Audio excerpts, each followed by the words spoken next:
مفتی صاحب میں امریکہ میں رہتی ہوں، آپ نے ایک سیشن میں مسئلہ بتایا تھا کہ پورے جسم کا ویکس کرانا جائز ہے. ہمارے ہاں مسلمان لڑکیاں پارلر جاتی ہیں اور پورے جسم کا ویکس کراتی ہیں، جس میں ان کو پورے یعنی اپنے جسم پورا کہ دوسری خواتین کے سامنے ظاہر کرنا پڑتا ہے. کیا غیر مسلم عورت کے سامنے اپنے کپڑے اس طرح سے ریموو کرنا بالکل حرام ہے، ناجائز ہے. چاہے مسلم عورت ہو چاہے غیر مسلم عورت ہو، اپنا جسم کسی کے سامنے عورت نہیں کھول سکتی. جیسے مرد کا پردہ ہے مرد سے ناف سے لے کے گھٹنوں تک، تو عورت کا بھی عورت سے پردہ ہے ناف سے لے کے گھٹنوں تک.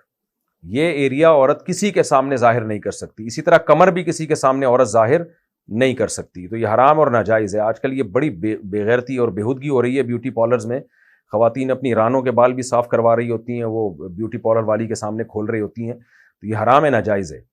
اور اپنی محرم سے بھی نہیں یہ کر سکتے، یعنی بہن سے بھی نہیں، جو ہے اس کے سامنے بھی اپنی ران نہیں کھولنے کی اجازت.